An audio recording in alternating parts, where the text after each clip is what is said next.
You said that robot companies out there, they're selling us a pornographic, quote unquote, pornographic version of robotics.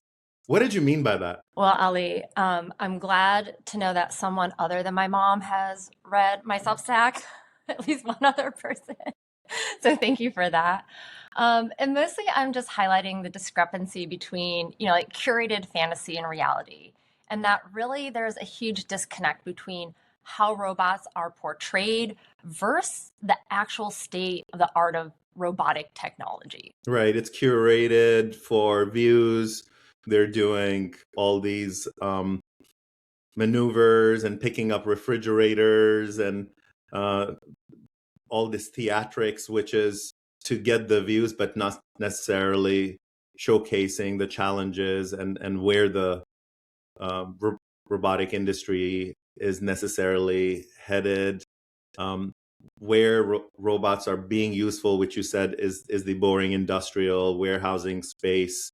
Um, but what is what is the what is wrong with that? Like, what's the side effect of painting this fantasy imagery around robots? Well, I think one of the side effects is that people get the wrong impression of what a robot is and what robots are actually being used. I mean, in my work, often when I talk to, just regular people, which is most of the people that I talk to, Yeah. there's a big narrative that robots are going to take over. And yeah, as people who are in the industry, we might laugh at that because we know that it's not really true, but people actually believe that.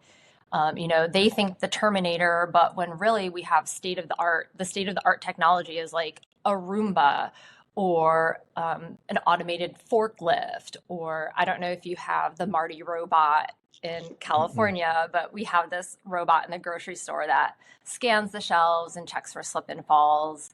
And they're not sexy.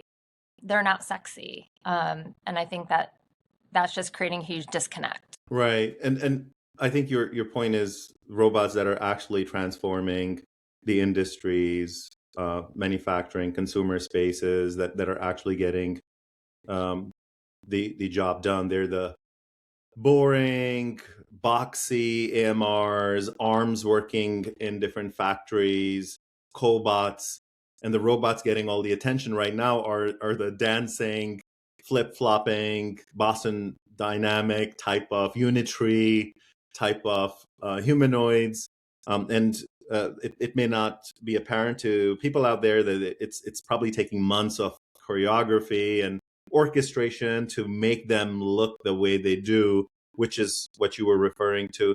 So, are is you think the tech industry is robotic industry? Are they lying to us? They're lying to investors? Are they just lying to themselves? What's the end game here? Think they're actively lying. Listen, part of being an entrepreneur and an innovator is having the ability to see things that others can't. Is to have an idea and have people think you're batshit crazy, right? And there is a lot of promise and potential with humanoid robots, due to the growth and the popularity of AI. I think more specifically with LLMs and ChatGPT, stuff like that.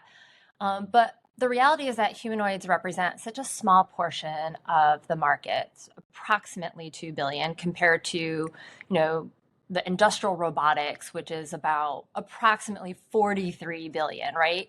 But like I said, automated forklifts don't get clicks. They don't boost the algorithms. Yeah, yeah, I see your point, right? It's as a founder, as an um, as an engineer that's working on a robot technology or robotic adjacent product, you're trying to draw attention to yourself, and in our hyper social media type of environment, you need eyeballs, and you have to stand out somehow. So which which may disconnect the general public from the reality of things, and maybe that has something to do with the robot abuse. An aspect of that comes into the robot abuse because people may have different perception of what robots are actually meant to be and how they're going to be integrated in our lives in the future.